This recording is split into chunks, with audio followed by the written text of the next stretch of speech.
Well, hello, hello, hello, and welcome back to another episode of the Summer Spotlight 2020. Hi, my name is Gayle Nicholson. I am your host, and I am so happy to see you here again today. This is amazing. I can't believe we're still going and we're still loving it. We're getting a lot of responses back. If you're watching, please give us some likes. Please subscribe if you're watching this on YouTube. We are really loving the YouTube channel right now, getting a lot of activity over there. So please do. And we will go right into today's guest. Today, I have the honor of having licensed clinical social worker Tami Kiekhaefer on the show today to talk to us about women and relationships. Thank you so much for being here today, Tami. How are you doing? I'm doing great. Thank you so much for having me on your show. Oh, absolutely. It's my honor and pleasure. So, one of the things that really excited me about talking to you is the angle at which you come at women in relationships and what we can do to stop reinventing, you know, the rack, so to speak, the flogging wheel that we put ourselves into over and over and over again. Because there does seem to be some sort of thing going on beyond language, beyond what we're conscious of, that determines who we're attracted to, even in their personality types, even when that doesn't make us the happiest, Mhm. right? So I Very want true. to bend your ear about what is it that you bring to the table and what you offer women to help break that cycle. Sure. I've been in private practice working with adults, women, men for about 20 years now. And over the course of time, working with couples, working with males, females, and I noticed this pattern of of people just being unhappy in their relationships over and over and over again. And it seemed like the ultimate outcome would be people saying, I there's just no good guys left out there. There's no good women left out there. There's no, I'm going to be single for the rest of my life. I can't make a relationship work. What's wrong with me? And so going over the process of what we put ourselves through for year after year after year, um, I wanted to come up with something that was a streamlined process to help people really understand that it actually starts with you. It's not so much to do with people outside of you, it has to do with you. And I have been through my own relationships in the past, and I was married for 12 years. And after getting divorced, I just thought, what is happening? Something has to shift. And so in the combination of what I was dealing with and what I was helping my clients deal with, I came up with a course, and it's a process where it brings you from your past experiences all the way back to what your family roles are, understanding how we attach, understanding personality styles that come out of that.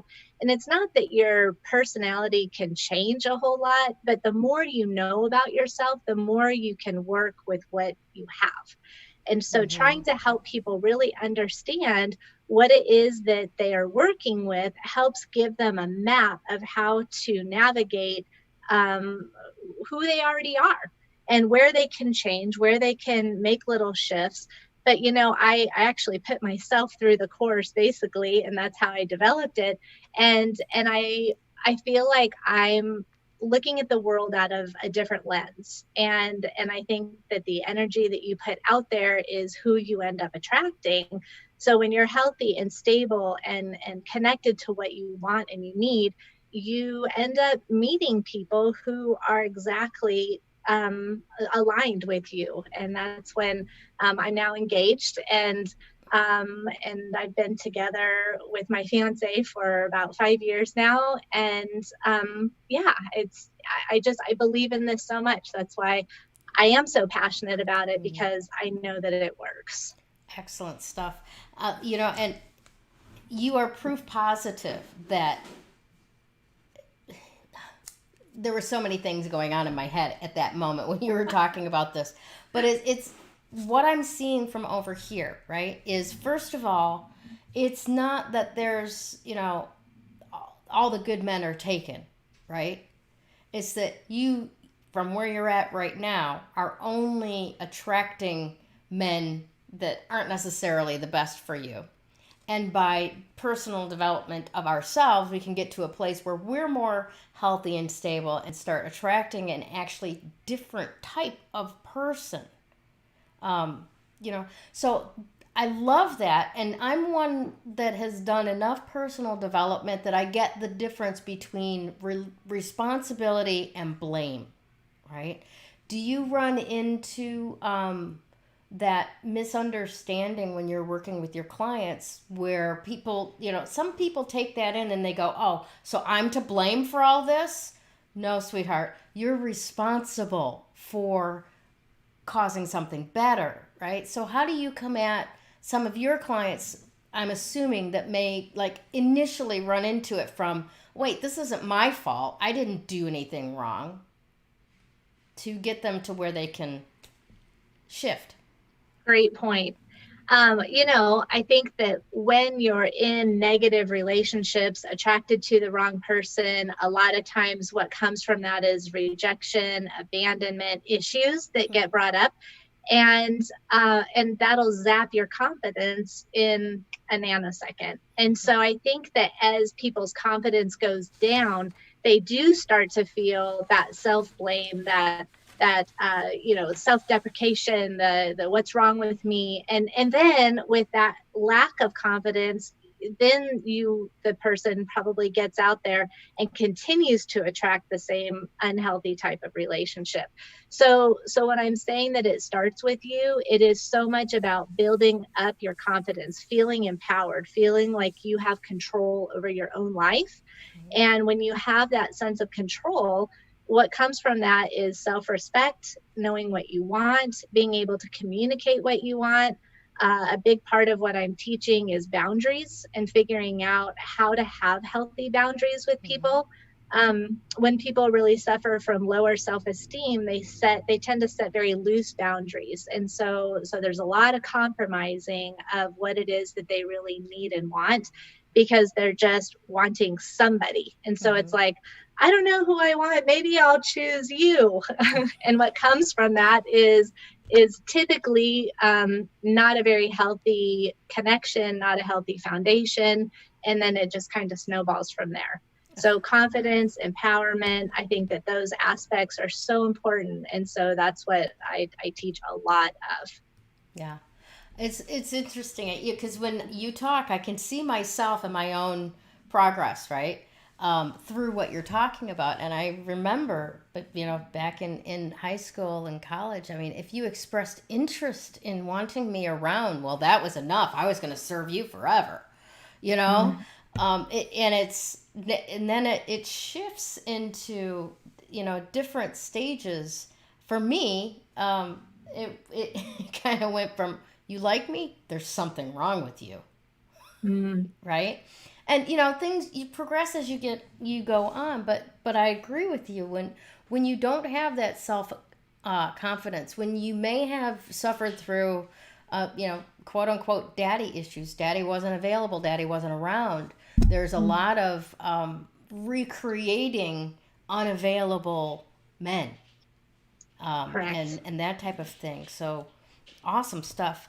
Now, all of those things that you just mentioned are great tools to have. I want to talk about this women's relationship toolkit that you talk Okay. about. Tell me all about that, because that sounds awesome. Okay. So yes, on Facebook, I've got a free group for women. It's called Relationship Toolkit for Women, Finding True Love, Not Regrets. And that is the name of the Facebook group that women can join. And I've got, it's a great community. I think that people join there to be inspired, to be validated, to know that there is a way to make shifts. We do I've got a unit section where there's some videos and some teachings. and then I try to post at least every day, sometimes every other day, of just little lessons, little techniques, tools to try. From that came the Preparing for the Jungle, which is the course. Did you want me to get into that? Yes, absolutely. Go right ahead. Okay. Sure. So from there, that's where the course kind of also developed, was trying to get a way to help people really streamline what it is that they're working on. And so we go we dig deep, and it's, this course definitely is not for everybody. They've got to be willing and able to do the work. There's no magic pill out there. There's no easy button to push. So it's for women who really are ready to do the work, who are really ready to be finished with this cycle that they're in, ready to do things differently, ready to really put that effort in. Right now, it is a 7-week course, and each week we'll do a module. It'll be run through a Facebook group that's an inner circle, so it's a private group. And then it also includes 5 more additional weeks of more tools and coaching, but also some question and answer, so that I can offer a little more individual attention. Awesome. Yeah. And so the 7-week module, it basically, if you think of it as kind of a flow, it starts from you're going back to your family roles, going back over your attachment styles, personality types that can develop from that. And then we move into how to communicate and how to resolve conflict from ways that you grew up with, and then what's working, what's not working, making those shifts. And then we get into evaluating past relationships, and then we work on figuring out, issues around past relationships, and then moving into what really makes a healthy relationship, identifying the difference between healthy and toxic romance and intimacy, the foundation of a relationship, coming up with things that you need to have on your checklist in order to get out there. And then it's time to go cast your net and give it a shot and practice. And then we come back and talk about your experiences. That's awesome. Awesome stuff. That, I honestly, that sounds really, really good. And there's an awful lot of people that I know that probably could use such a process, right? Because so many, whether it's men or women, I mean, we get stuck in the same dynamic, honestly, right? You've seen that in counseling both men and women through their relationships, and I believe you mentioned that you were a marriage counselor at some point, or a relationship counselor. I still am. Yes, I still am. Yeah. So, but I think that it's just really, really helpful to have somebody who can help you through that. That's not necessarily your best friend, because your best friend is going to take what you've told them about him and be on your side ready to defend you, as opposed to helping you pick it apart and go, okay, he might have been right about this part, and can you, you know what I'm saying? Sometimes right, the that best friend is not the person to help you through this. They may be the ones, if you want to go on a midnight tire slashing spree, but they're not the ones for this. Right. Yeah, that accountability piece. And I guess that's part of the work, is every single week, like, where are you with this? What did you do? Tell me how that worked out for you. And so people who sign up will know every single week, I've got to do some work and report back. Yeah. Yep, absolutely. Absolutely. And God, does that ever make the difference in actually getting things to shift, because you're focused on it, and there's somebody going, okay, you're going to need to report to me about this at this time. So you make the effort to do that, I got to tell you, just having this show, right? Doing this show every day kept me from going into the depths of depression in this pandemic with the lockdown. Because I get real quiet, I get real small, I get real in one spot, and I don't even want to get out of bed after a while. But having something to report to, whether it's a counselor or a responsibility, absolutely, that makes all the difference in the world. Now, tell me about the Holy Trinity.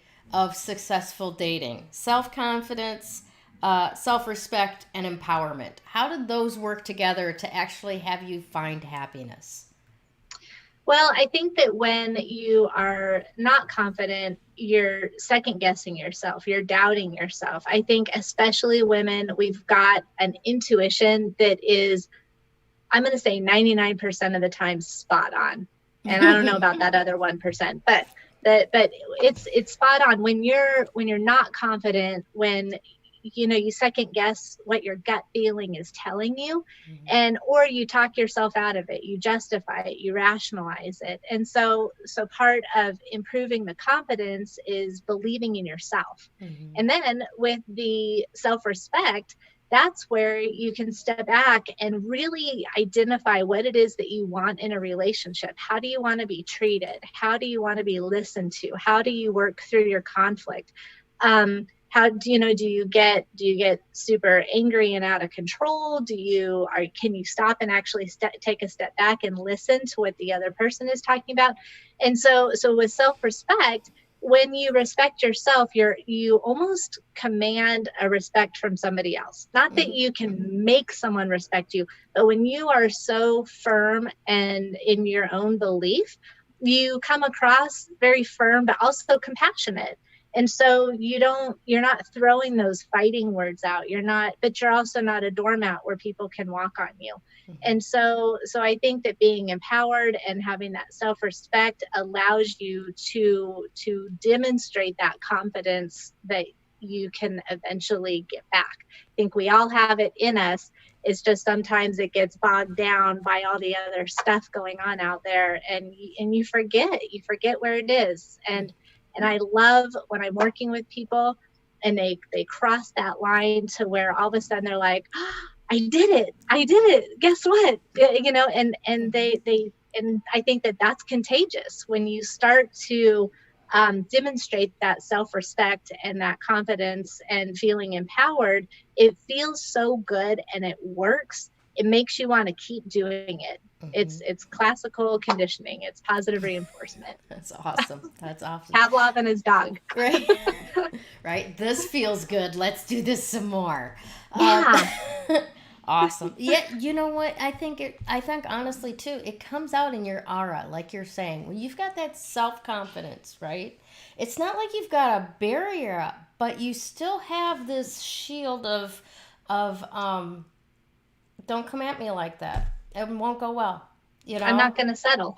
Yeah. If you want to visit this world, then you need to step up your game. Kind of thing. And that is we are in desperate need of that. Many places in the world right now. Well, and I think that people they find that it's so much easier to do it in a healthy way versus they work against themselves when they keep doing the same thing over and over and over again. Yeah. It's like, you're making it so hard on yourself. And I know, because I was there, I understand those moments when it's like, why am I doing this? What am I doing? And maybe you don't want to face it. You don't want to, maybe you don't know that there's other ways of dealing with it. One day turns into a week, that turns into a month, that turns into 5 years. And I think you just kind of get used to a bad relationship. Like you get desensitized to it. And then over that course, your confidence goes down because you keep second guessing and compromising yourself. So a lot of times it's just, it's time to make a move. It's time to do things differently. And when you're ready, and you know it. You know when you're ready. Absolutely. I want to dig a little bit deeper into the healthy and non-healthy styles of arguing, because in my experience, one of the things that it took a third party for me to understand is that my voice can have a certain quality to it. And I am fluent in sarcasm. I am fluent in edge. I am fluent in tone, right?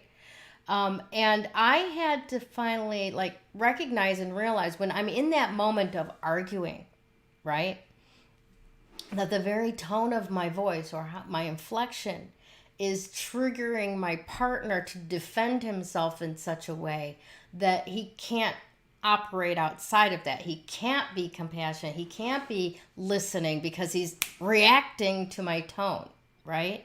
So, and I'm sitting over here going, it's just my tone. I'm angry. Of course, I'm going to sound like that. But when you can take responsibility for, okay, now if I can shift how my tone is, that unlocks him from having to only have the option of defending, right? Then maybe he can be responsible enough to shift into listening and we can resolve this a little bit better. So I think it's very, very important for people to understand that it's not just sometimes, it's a horribly unhealthy thing to throw ashtrays. Yes, you're right. but at the same time, But does it happen? Yes, it does. But there's subtle levels of, I call it the dance of demons, because my partners and I would get into arguments that was literally, it was like two other entities fighting with each other and us going, how do we get out of this? Or part of me going, I know that I am screaming and yelling and freaking out like a banshee, but I really need you to just hug me right now. And they're not going to come near me when I'm like that. So, there's a lot of subtle stuff. What do you do? I mean, I totally get that as a licensed clinical social worker, all the ways of healthy arguing and non-healthy arguing. What do you do to get into the little subtle things, the darts that couples are throwing at each other? So I've always said communication is 98% of a relationship. I think, and there's so many aspects to it. If communication is kind of the umbrella, there's so many different offshoots that come from communication: body language, tone, presentation, validation, then nonverbals. So I think that it's really important to understand what your communication style is. And it's what we grew up with, until you get to a point where you say, okay, here's what's working for me and here's what's not working for me. But if you think about it, communication is underneath all of it. We all just want to be heard. We want to be listened to. And so naturally, if you say something and the other person doesn't hear you, you go, oh, well, maybe I need to tell you again, and maybe I need to tell you louder. So you start repeating yourself, and then you start getting louder and repeat and get louder and repeat.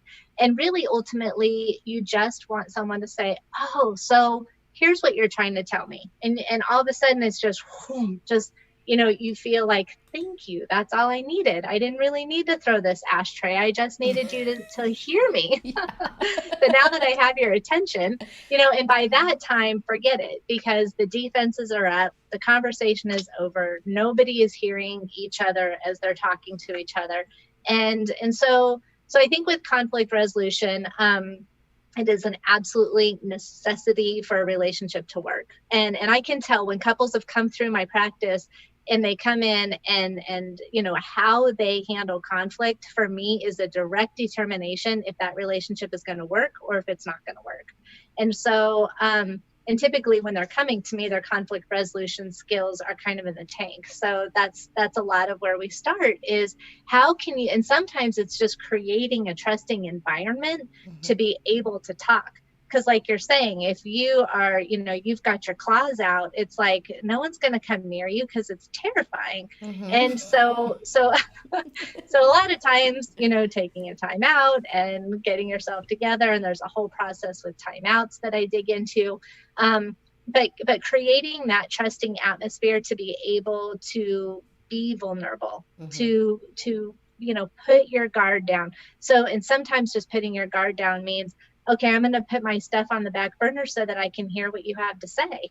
And it's a really tough thing when you're like, I think the intention a lot of times is, no, you don't understand what I'm saying. So if I can just tell you, then you'll go, oh, Tami, that's a great idea. When really they're kind of doing the same thing, and I'm doing this and they're doing that. And then here's just the clash. Right. So I think that the intention is trying to explain yourself, but when both people are explaining themselves at the same time, it's just No one gets impossible to hurt. hear. Yeah, Mm-hmm. absolutely. Mm-hmm. Absolutely. That's a really great way to put it as well. Now, when people sign up for your course, I mean, there are miles high and miles deep of different types of dynamics that can go on in relationships. And of course, no one can handle them all at once. So, Mm-hmm. what specifically do they get to deal with inside of the course that you're offering? So basically, I've got a workbook Yay. that I mail out to people, and I'm a paper pencil person, so I always like something to actually write in. And I also suggest that they have a journal that they work on as well to just elaborate. I mean, they can do a PDF and download it themselves if they want to, but so anyway, in the workbook, we do touch on all of the areas that I was telling you about, from past to present to where you're going from here. Mm-hmm. And it's there's some tough areas that we'll be talking about. And so that's why I like the Facebook, the inner circle group, because it allows me, I'm on the group as a coach, but it also allows me to have my therapy mind on, to where I can see, are you needing a little bit extra? Is this really triggering some things for you? And then I will help you get in touch with a counselor, not myself, but somebody else. Mm-hmm. Wherever you are in your state, most therapists are doing Zoom sessions right now, but I don't, we're digging into some stuff. And so, if there is something that becomes triggering, I am letting people know, reach out to me immediately, and we'll get you connected with somebody who can help you. Excellent. So yeah, because you're right, everybody's got a different situation. Everybody comes from a different past, and a lot of times we've got our past in this neat little box with a really pretty ribbon on it, and we set it right over here. But when you start to really pay attention to some of these issues that we'll be talking about, that bow gets unraveled and that little box explodes, and it can catch you off guard. Mm-hmm. So I want to make sure that no matter where you are in your situation, I actually have somebody who's married that's going to be in my group, because she wants to figure out where she is in her marriage. She wants to figure out, how is she doing? How can she improve herself so that she can be even happier with her husband? So it's kind of a combination. It's for people who are not even out in the dating world because it scares the hell out of them. Mm-hmm. There's people who are trying to get out there and on Match and Tinder and Hinge and all those dating apps, and they're just, I'm helping them kind of navigate. What are you finding? Let's evaluate these profiles. Let's take a look at what pops out at you, these red flags. And then like I said, there's people who are married that want to get their marriage right again. And yeah. That's good. That's good. I do find that, even when you find the person that seems to be the love of your life, right? It's not until the glow wears off and you have, an argument that's based in security issues that may even be, from before you learned how to talk, that you start to really see the fighting style of your spouse, and you may be years into the relationship before that really happens, where when their essence is threatened, how mean do they get? So I props to the lady who's married that's going, okay, so where are we at? I mean, I'm not suggesting that there's anything wrong with her relationship, but to keep working on your relationship, because just the dynamic itself changes over time. Mm-hmm. You're, I, 6 weeks before I got married to my second husband, I did a transformational coaching program. And then we got married, and about 3 months in, he's like, "You are not the woman I proposed to. What happened?" You know? So we learn new things every day, and we grow, and that changes the relationship itself. So, like I said, props to the married lady who is still looking at, how can this be even better? That's Mm-hmm. really, really phenomenal. Awesome Mm-hmm. stuff. Now, I absolutely love the name of your little giveaway here. there's a there's a bit.ly in the comments of this post for you to go and get it now, and it is the 10 blazing red flags and how to spot them. Everybody should have this. This is freshman class 101. Here you go. Tell me about that article. So the reason why it's the blazing red hot flags is because there's so many times that there's a blazing red hot flag right in front of you and you're like, nah, that's okay. I'm really, it's not really that bad. Maybe they're just having a bad day. Maybe I'm tired. Maybe I'm stressed and hungry. I don't know. So I can fix that. No. I can, thank God I'm in your life, because guess what? You're going to be such a better person. So yeah, and I think that being able to identify those red flags are so important. And because, man, if you can justify and rationalize anything, red flags are something that we are so good at, of feeling like it's not that big of a deal. And it's not that depending on the degree of the red flag, it's not that when you see this in a person, maybe you're just now starting to date and some of these things are popping up, it's not where you run for the hills immediately. You might call them out on it. You might say, gosh, I wasn't real excited the way that you were talking to me just now. I didn't like it when you took that tone with me. When you just said that to me, it kind of gave me a zinger in my stomach, and I'm paying attention to that. What's going on? What makes you feel like you can talk to me like that? So that might set them back enough to go, whoa, I didn't even realize that I did that. I'm going to work on that. And if you see that they are working on it, if they identify that it's a problem, if they own it and are accountable, it means that I think that everybody can change. Otherwise I wouldn't be in the profession that I'm in. That I think that they have to want to change. And so, yes, I think that being able to identify these red flags, I think that it takes a lot of courage to discuss these red flags with the person who you're with. And it helps you, again, I think that goes back to what you were talking about, the self-respect, the feeling empowered, the confidence, because then you're trusting your gut feeling to say, that one didn't sit right with me. Let me figure out what is it that was triggered in me. Is this one of my absolute deal breakers? Is this something that I want to talk to this person about? Or is it something that I'm sort of putting out there and attracting? So you can do a lot with these red flags, but they're pretty important. And I always suggest for people before they go out and date to identify what these red flags are, because the minute you meet someone, that's where you rationalize it, because wow, that person is just hot. So forget it. I can deal with this. And that chemistry thing kicks in, and you can end up compromising yourself real quick. Yeah. Yes, you can. Awesome. All right. So I want to encourage all of our viewers right now to go ahead, use that link, go get that article from you. And then in addition to that, follow Tami's Facebook group, the Relationship Toolkit for Women. There's gold falling from the skies in there. Okay. Thank you. Yeah, absolutely. I also have a Tami, because that group is for women. And so I do have a Tami Kiekhaefer LCSW #counseling page. Yes.